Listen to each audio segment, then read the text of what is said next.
and around the world on wadr.org. This is Newslink, but first our headlines. Lawyers in Guinea commence a 2-week strike to denounce unlawful arrests of activists and citizens critical of the current regime. Colonel Assimi Goita of Mali dismisses Minister of Agriculture Dembele over mismanagement of the cotton sector, among others. The Nigerian government laments a loss of $9 billion annually due to illegal mining activities across the country. From December to date, we've arrested 387 individuals in connection with illegal mining. We also have vehicles and also some of these minerals that were arrested, which were handed over as exhibits to those agencies for them to be prosecuted. And the Open Society Foundation, OSF, commits $400 million to climate-resilient initiatives in 6 countries, including Senegal. Please stay tuned for details of these stories and more. Here is Abdullahi Hassan with Newslink. Welcome to our listeners in Gambia, Ghana, Liberia, and Sierra Leone. This broadcast begins in Guinea, where lawyers and magistrates have begun a 2-week strike over what they called arbitrary arrest of citizens by the ruling military authorities. Gabriel Camano, a spokesman for the protesting lawyers, said they intend to protest against kidnappings, secret detention, and other rights violations. By noon on Tuesday, hours after the commencement of the strike, judicial proceedings, including the historic trial over a 2009 stadium massacre, were disrupted. Augustine Coley reports. The strike by the Guinean practicing lawyers was triggered by the arrest of Omar Sila, better known as Fonike Menge, and Mamadou Biloba, 2 leaders of a citizens' movement. They were arrested on July 9 by the military authorities for calling for a return to civilian rule. The lawyers intend to put an end to the arbitrary arrest of people critical of the current regime led by Colonel Mamadi Doumbouya. Menge and Biloba's arrests adds to a series of unlawful detentions since the military began a crackdown on media professionals, political figures, and rights activists. Many opposition leaders have been arrested, brought before the courts, or forced into exile. Severally, the organized labor, trade, Congress, and professional associations have threatened a nationwide shutdown over the same violations. However, Tuesday's strike disrupted a landmark ruling in the case of Guinea's former junta leader, Captain Musa Dadis Camara, and 11 others accused of crimes against humanity. According to the authorities, the trial of Dadis Camara and his fellow defendants will go ahead on July 31 despite the strike. Unless it is called off, the strike will end on July 31, 2024. Augustine Coley filed that report. Now, Gambia's President Adama Barrow has signed an executive order suspending all non-statutory overseas travels for government officials. This move, according to the presidency, is meant to reduce government expenditure. Henceforth, only statutory travel will be exempted with the approval of the head of state. From Banjul, WADR's Sankule Janko reports. President Adama Barrow, acting on the authority of the Gambian Constitution, signed an executive order immediately suspending all non-statutory overseas travels. President Barrow, the Vice President, Cabinet Ministers, senior government officials, civil servants and employees across all government institutions and agencies are affected by the order. All government entities are reminded to strictly comply with the executive order by suspending foreign travel in their respective ministries, institutions, departments, or agencies. By implementing this measure, the executive aims to reduce expenditures on travel-related costs such as flights, accommodations, and per diems. This order is also expected to have a significant impact on the national budget, freeing up funds for essential services and development projects at a time when the Gambia faces economic pressures exacerbated by global events and domestic challenges. Exempted from this presidential order are travels to statutory meetings where the Gambia's participation is mandatory but fully funded by external sources. These exemptions are, however, subject to prior approval by the President or an authorized official. The suspension of non-statutory overseas travel by President Adama Barrow, which is without a specific duration or targeted cost savings, is described as a strategic move to control government spending, promote good governance, and demonstrate leadership during these difficult times. For Newslink on West African Democracy Radio, I'm Sankule Janko reporting from Banjul. Away from the Gambia, the former president of the Ivorian National Assembly, Guillaume Soro, reacts to the Burkinabe president's accusations against his country, Côte d'Ivoire. A few days ago, during a meeting with the forces of Faso, Captain Ibrahim Traoré accused Abidjan of plotting with France to destabilize his country. The Ivorian government did not react to this accusation. Guillaume Soro, now an opponent of President Alassane Ouattara, calls for Burkina Faso's sovereignty to be respected. He is negotiating his return to Côte d'Ivoire after 5 years in exile. More details with Francis Boniface. The limited framework of Generation and Solidarity, a political movement of Guillaume Soro, claims to be concerned about the accusations. It said, and I quote, "The serious accusations from the president of Burkina Faso, Captain Ibrahim Traoré, raises concern." Soro and his movement asked the Ivorian state to clarify the case of a possible American military base, which would soon be installed in the northwest of the country. The former prime minister, now exiled, also calls on the parliament to take hold of the issue to shed light on what could be a military agreement, contrary to the interests of the state, without further precision. Guillaume Soro underlines that the firmness of Abidjan's position vis-à-vis the military in power in the Sahel has created an environment of hostility between the two parties. He urged authorities in Côte d'Ivoire to respect the sovereignty of their neighbors, renew negotiations to restore relations, and pacify the political climate. The Ivorian statesman remarked on the diplomatic row between Burkina Faso and Côte d'Ivoire while engaged in a reconciliation process to return to his home country after 5 years of exile.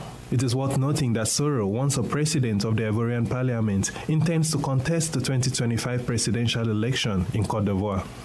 Francis Boniface reporting still on a similar development. The Beninese government, through its Ministry of Foreign Affairs, summoned the ambassador of Burkina Faso to Benin on Tuesday. Ambassador David Cabri, who resides in Accra, was received by the Beninese Foreign Affairs Minister Olusegun Adaji Bakari. The call was in response to allegations made by the Burkinabe transitional president, Captain Ibrahim Traoré, that Benin is hosting French military bases aimed at destabilizing Burkina Faso. Cotonou strongly objects to the statement made by the Burkinabe transitional president. During a meeting between the two, the discussion mainly centered on allegations made by the president. While very little was reported on this diplomatic meeting, France and Côte d'Ivoire have all denied this accusation, with Paris stating that it only has bases in Chad, Senegal, Côte d'Ivoire, Gabon, and Djibouti. In Mali, Colonel Assimi Goïta has dismissed his Minister of Agriculture and the Managing Director of the Malian Textile Development Company. The Malian authorities are not satisfied with the management of the agricultural cotton campaign, which is facing enormous economic difficulties. Many cotton growers have still not been paid for last year's harvest. As a reminder, Mali is trying to regain its position as Africa's leading cotton-producing country from Benin.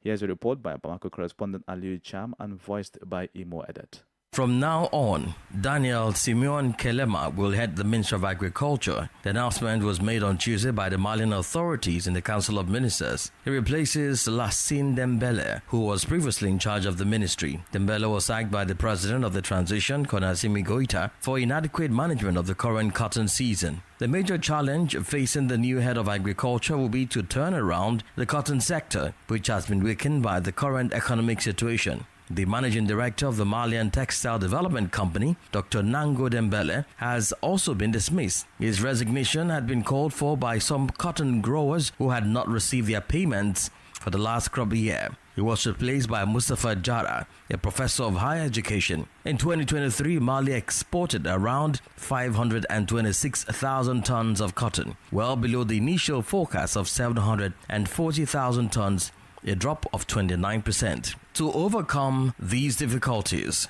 the Malian authorities are trying to turn the sector around so that Mali can regain its position as Africa's leading cotton-producing country, a position currently held by Benin. More added with our report filed in by WADR's Bamako correspondent Aliu Cham. More stories coming up. on West Africa Democracy Radio. Newslink continues. Remember, we are streaming live on Facebook at WADR English Service and on YouTube at WADR. The federal government of Nigeria says the country is losing an estimated $9 billion each year to illegal mining practices.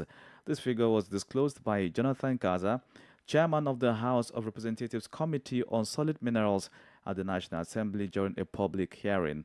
The inquiry session came on the need to investigate illegal mining in the solid mineral sector. WADR's Usman Umar in Abuja has more. The investigative public hearing, according to the committee chairman, became necessary following annual reports of loss of revenue due to the government. The parliament is deeply worried about the loss of revenue through unregulated and illicit mining operations. Another lawmaker, Julius Ihonvere, blames the lack of leadership for the state of affairs in the mining sector. If we cannot take decisive steps, in spite of all that we are doing now, even if we have to shut down any form of mining in these areas for a year, in the interest of Nigeria and Nigerians, there will be nothing wrong with that. Also present at the public hearing were officials from the Nigerian Army and Air Force. Colonel Tajuddin Lamidi spoke on behalf of the Nigerian Army, while Air Vice Marshal Ignatius Ilo spoke for the Nigerian Air Force. From December to date, we've arrested 387 individuals in connection with illegal mining. We also have vehicles and also some of these these minerals that were arrested, which were handed over as exhibits to those agencies for them to be prosecuted. The government needs to show that willpower that they actually want to tackle this by ensuring that anybody, no matter how highly placed, that is involved in illegal mining faces the books accordingly. Nigeria's solid mineral sector is projected to contribute significantly to the country's gross domestic product with 44 different minerals, including gold and coal. It grew by 3.52% in fourth quarter of 2022 and contributed 0.85% to the GDP in 2022. The government plans to establish a corporation to oversee mining and exploration activities across the country. For Newslink on West Africa Democracy Radio, Usman Umar reporting from Abuja. Still in Nigeria, health authorities continue to record deaths and increasing cases from the ongoing cholera outbreak. As of July 16, a total of 3,623 cases and 103 deaths were recorded across 187 local government areas in 34 states of Nigeria. The Director General of the Nigeria Center for Disease Control and Prevention, Jide Idris, told a press conference in Abuja on Tuesday that the number of deaths translates to a cumulative case fatality rate of 2.8%. Idris also mentioned that there has been a decline in the number of cases in the previous week. He pointed out that previous outbreaks have shown that the peak of the outbreak typically aligns with the peak of the rainy season, which is still several weeks away. When we see unusual increase in number of cases, it's a trigger. And that's the trigger we got on, I think, week 24 of this year. That's when we saw that surge. And since then, we've been monitoring these cases. And what we're saying is that from that time up till now, there's a gradual decline in case fatality rate. With the ongoing rainy season, there's an increased risk of mosquito-borne diseases such as malaria, yellow fever, dengue fever, and other respiratory-related illnesses such as cold, flu, and COVID. Yellow fever is called a viral hemorrhagic disease transmitted by infected mosquitoes. The incubation period, at the time of infection to expression of symptoms, is usually between 3 and 6 days. The NCDC continues to monitor reports of yellow fever cases in Nigeria all year round. As a result of the current rainy season, we are also observing an increase in suspected cases. Jide Idris is the Director General of the Nigeria Center for Disease Control and Prevention, NCDC. And just before the break, a Pan-African research network, Afrobarometer, today celebrates 25 years with the launch of a flagship report on democratic trends in Africa. Afrobarometer says since its inception in 1999, it has consistently tracked the democratic and accountable governance aspirations and experiences of African citizens, among many other topics. The latest report, just commissioned in Accra, Ghana, revealed that support for democracy remains strong across 39 countries, with growing majorities calling for government accountability and the rule of law. However, in 30 countries surveyed consistently over this period, support for democracy has declined and opposition to military rule has weakened. The flagship report on democratic trends in Africa further discloses that more than half of Africans, that is 53%, are willing to accept a military takeover if elected leaders abuse their power. We have a guest joining us in the second half of the news for more on this. You are listening to Newslink here on West Africa Democracy Radio, broadcasting on 94.9 FM and online at wadr.org. Here's a reminder of our top stories.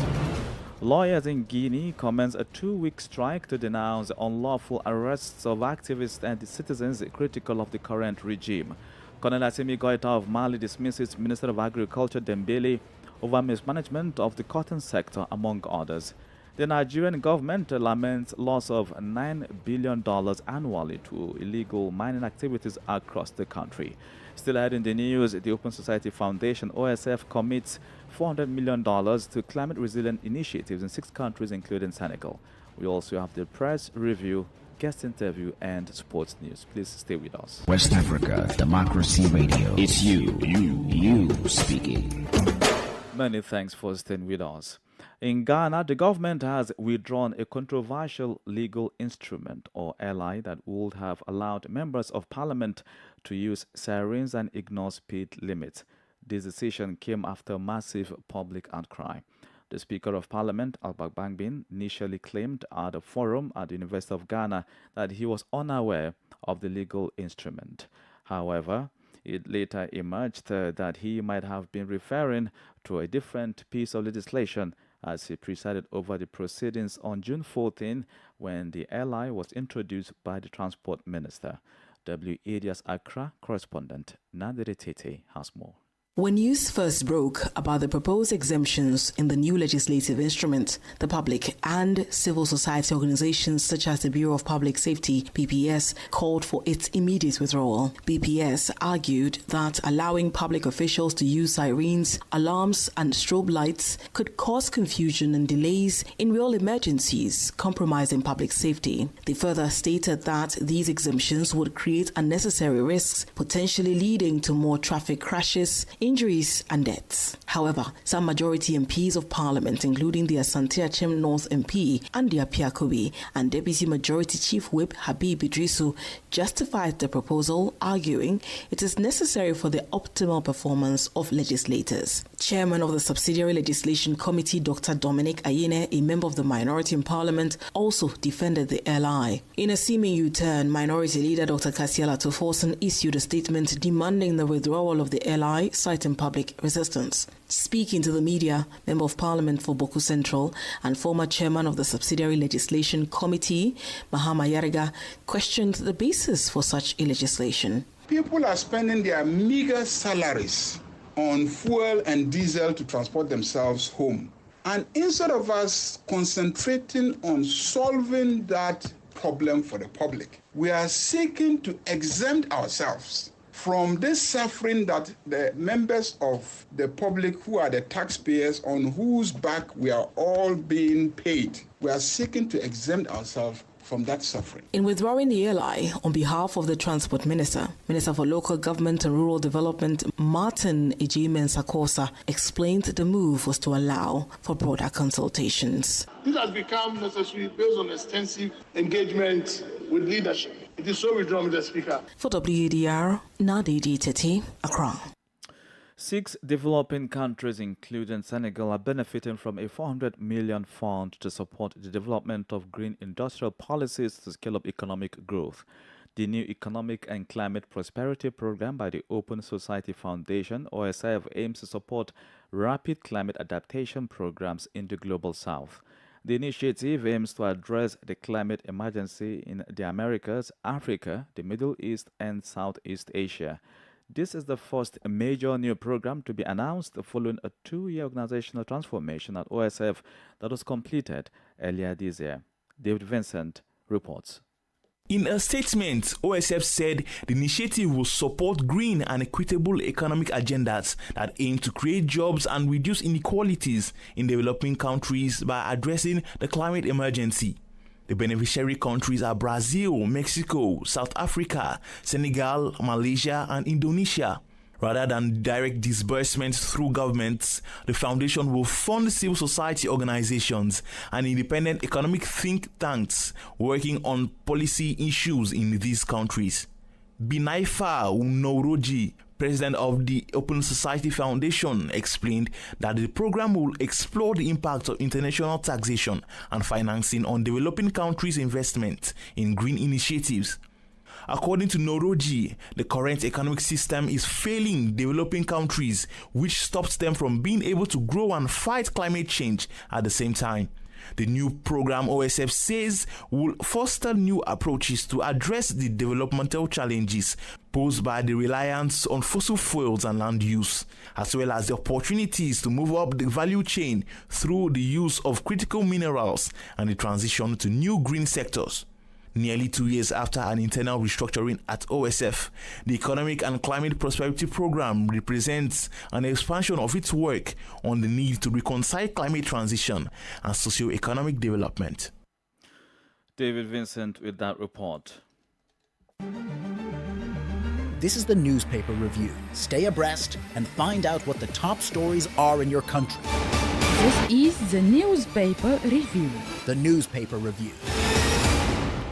Well, let's join WADR's Sankle Jankwem Banjul for headlines of the national dailies. Hello there and welcome to this edition of the newspaper review coming to you from Banjul, the Gambia. Let's begin today's paper review with the Fourier newspaper, and the lead story reads, National Assembly upholds ban on FGM. This comes following the recent events at the National Assembly on Monday, to be specific, when lawmakers rejected a private member bill introduced by Alma Mejiba of Fonyi Council, which sought to repeal the anti-FGM law, which criminalizes the practice. But that decision means now the ban on FGM is being upheld. ECOWAS court orders Ghana to release UN ECOWAS investigation report on enforced disappearances during Gambia's former president Yahya Jammeh's regime. That's another story on the Fourier newspaper. BAG finance officials ordered to account for missing funds. Ex-Sabiji councillor threatens suit against NRA contractor over alleged waste disposal in neighborhood. Now, let's move on to the Point newspaper for today. And the Point newspaper's lead story today reads, CBG introduces robust exchange rate policy. CBG, of course, that is the Central Bank of the Gambia, with photo of Boasaidi, who is the governor of Central Bank of the Gambia. And this report says the bank introduces a robust exchange rate policy. Like the lead story on the Fourier newspaper, The Point also publishes their story, and it reads, Assembly rejects bill to maintain ban on FGMC, that is female genital mutilation / circumcision. Government upholds foreign travel ban for civil servants. That's another story on the Point newspaper. And this other one reads, ECOWAS court strikes out suit seeking to hold Ghana liable for Gambia killings in 2005. Cuba condemns attack on Trump, reiterates rejection of all forms of terrorism. Position paper describes Gambia's medicine regulation as outdated, inappropriate. That's another story. This other one reads, judicial accountability, mile 2 inmates speak to judges. And let's take a look at the final newspaper for today, and that is the Standard newspaper. The lead story on the Standard newspaper reads, Minister defends vetting bill amid concerns over possible abuse. That's the lead story on the Standard newspaper. Barrow freezes non-statutory foreign travels, and that's another story. And this other one reads, Gambian arrested for allegedly raping 2 women in Malta. And the final story reads, Alcalo orders charged with assault. I'm afraid these are the major stories on Gambian dailies, and it's back to you in the studio. Many thanks, Sankle Janko. politics, analysis on major news, social matters, and all. This is A Guest. Joining us on the guest segment is Director of Surveys at Afrobarometer, Boniface Dulani, providing excerpts of the findings and the launch of a report on democratic trends in Africa, which is underway in Accra, Ghana. The Pan-African Research Network, Afrobarometer, today celebrates 25 years, saying since its inception in 1999, it has consistently tracked the democratic and accountable governance aspirations and experiences of African citizens, among many other topics. However, the report today, which becomes the first of an annual series, explains the state of democracy on the continent. Africa's trajectory with democracy can be maybe illustrated best by the example of Mali. In 1992, Malians celebrated the birth of democracy in their country. Move on 30 years later, a lot of Malians again went on the streets to celebrate military rule in their country. The take-away home message, if we start with a kind of a conclusion, despite, I think, all the obvious signs that democracy is in trouble on the continent, the good news is democracy and support for democracy among most Africans remains very robust and pretty strong. Yes, we've seen it, we've seen it declines over the past couple of years, but generally speaking, I think majorities of our citizens, actually large majorities, are very supportive of democracy. We do see, of course, growing majorities calling for government, government accountability, as indeed we are seeing at the moment in Kenya and other places, with the youth calling for greater accountability, an end to corruption, as well as calling for the rule of law, and as well as support for other democratic norms remains steady. And I think, quite high over time. I think where the problem and the challenge that we face comes in, I think, when we look at the satisfaction with democracy. We see that the support for democracy has declined marginally, as well as the satisfaction. But more worrisome is the fact that the support for military rule has been increasing, while rejection rates of military rule have been on the decline. More than half, and I think more than half of the citizens on this continent, accept, as I've already said, military rule. So on the demand side, I think there are those support and preference for democracy is high, but has been declining. Rejection of certain modes of authoritarian rule have also been on the decline. That was Boniface Dolani, Director of Surveys at Afrobarometer. And in the world of sports, Nigeria may soon introduce the use of the application of the video assistance referee VAR in domestic football competitions. This comes after a statement issued by the Nigeria Football Federation NFF President Ibrahim Gusau while addressing the annual general meeting of the Nigeria Premier League. Gusau said NFF has to train Nigerian referees on the application of the video assistance referee. He further revealed that NFF had already secured the communication gadget that the referees would use during matches. And with that, we've come to the end of this edition of Newslink here on West Africa Democracy Radio, broadcasting from Dakar, Senegal. Thank you for listening, and many thanks to Christian Mukidi and Maojuju for the technical support. To interact with us via social media platforms, X formerly Twitter, Instagram at WADR, and on Facebook, WADR English Service. I am Abdullahi Hassan. Good afternoon. And many thanks to you for listening to Newslink via Hot 1.